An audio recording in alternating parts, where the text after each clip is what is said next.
Everyone knows that YouTube's copyright system is totally broken, but has anyone ever tried thinking positively for a change? Instead of just complaining about the problem, how about we try thinking of a solution?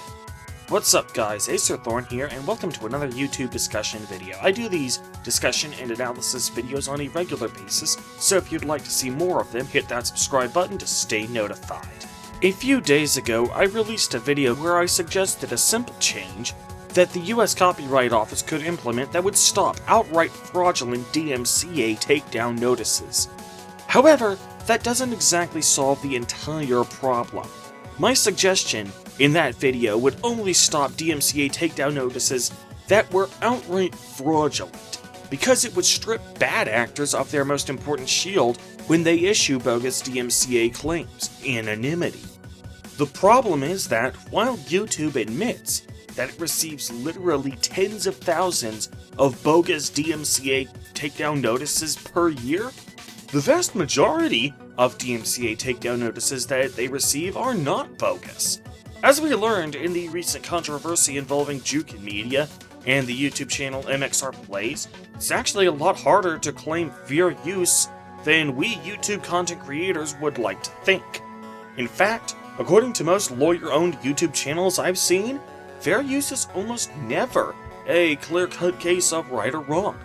Ideally, the spectrum of copyright infringement versus fair use would look something like this. But of course, that's a little too unrealistic for the morally gray world that we live in. So realistically, we would like the spectrum to look something like this. But in reality, the spectrum, according to how copyright law is currently written, looks more like this.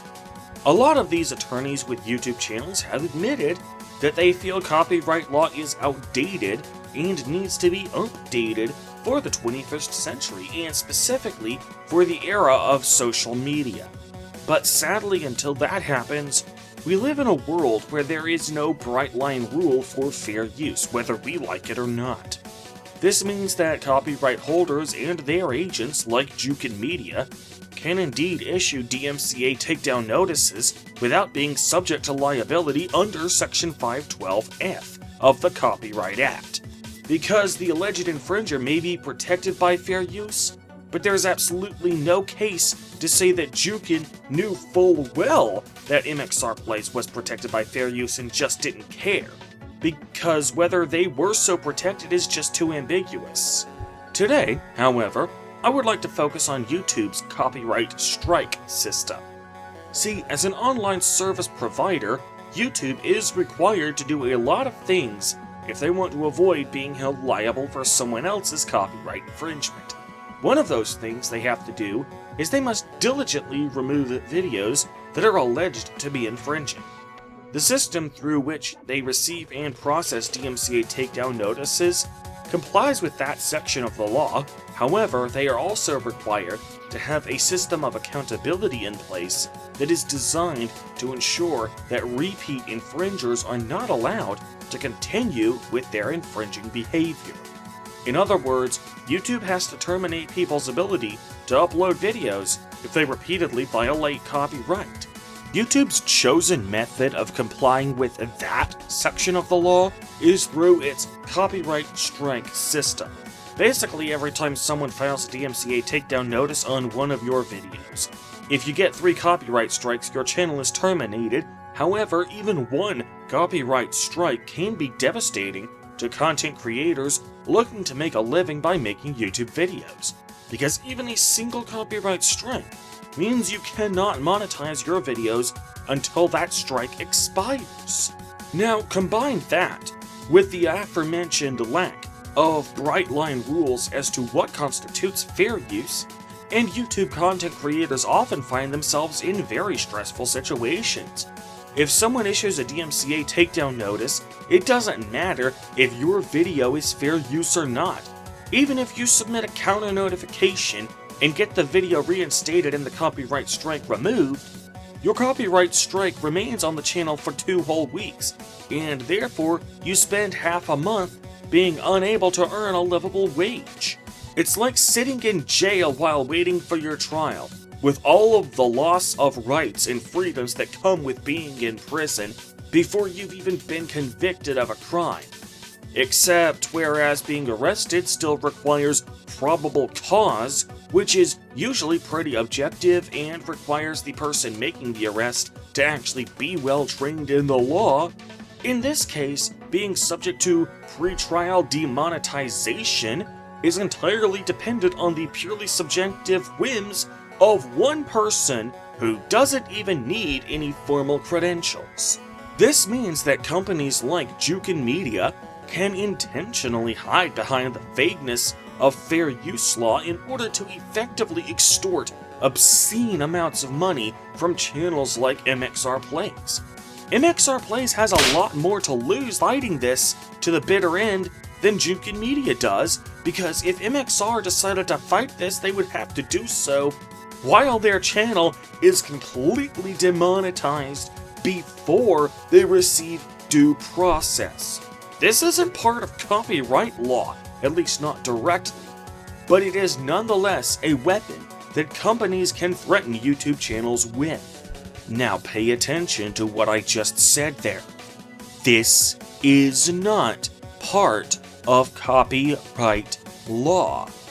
When confronted with the voluminous complaints they often receive about how poorly they handle allegations of copyright infringement, YouTube executives prefer to simply wring their hands, claiming they don't really have a choice, that their policies and behavior are required by law.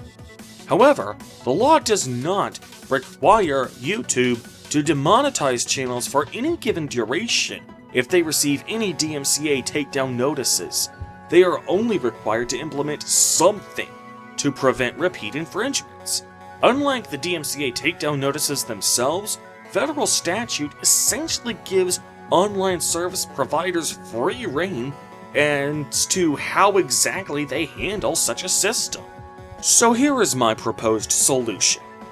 Whenever a channel receives a DMCA takedown notice, their channel is not demonetized immediately. Instead, they are given a tentative copyright strike, which will turn into a full-blown copyright strike after 7 days unless the channel owner files a DMCA counter notification. This would give the content creator an opportunity to file a DMCA counter notification and therefore demand the due process he is supposed to be legally entitled to.